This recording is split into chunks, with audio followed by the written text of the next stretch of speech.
O ma'am, clarify ko lang ulit ha.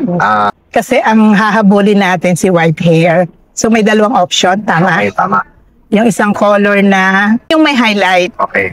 Pero ang pinaka-base niya, Mahogany. mahogany. So ayun, kagaya ng in-explain natin. Kasi kung one color lang, again, kasi ang taste is parang gusto mo, hindi masyadong mahalata. Tama po ba? Hindi mahalata. Hindi, na-highlight na siya before. So parang hindi na ako komportable sa highlight. Pero kung yun yung medyo makakaano sana. So, ayun lang. Pero kasi ang this time, ang gagawin natin, highlight pa rin, pero iba naman yung base. Kasi ang pili natin base is yung mahogany. Mahogany. So, mahogany yung base. And then, anong kulay pala na highlight na gusto mo? Ano yung dapat? Okay, ako na bahala. Yes. Okay, i-blend ko na lang sa mahogany. Okay, now, again, ang tubo nun, syempre makikita mo pa rin, ano? Ngayon, pag nakita mo, it's up to you kung gusto mo siyang i-roots or not.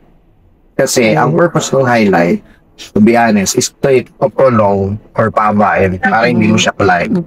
So, ayun, doon muna tayo magsimula and then, we'll see. Pagkat natin. Pawash ko muna, ma'am. Yes po. And then, siguro. trim din. Kasama ng trim. Opo, iti-trim natin. Sabi mo, masyado. Oo. Kasi nakikita kapag yung trabaho dito. So, nakakapayat na trim. Ayan, yan. Sige, ma'am, pawash ko muna, ma'am. Ha? Yes. Okay, okay. Hindi masyado maiksi. Yes. Meron tayo pang cover. Yes. Meron tayong bangs. Okay. Mahogany brown base and then soft highlight. Kung kaya nyo, gano'n kayo kadalas mag 3 weeks, 1 month. 2 weeks. 2 weeks. Matindi. Ma'am, kung kayo 1 month, para at least 1 month is yung pinaka-basic na safe. Mapapahinga yung hair. Oo. Mas makakahingi. Yes, yes. 2 linggo, masyado siyang maaga. Oo.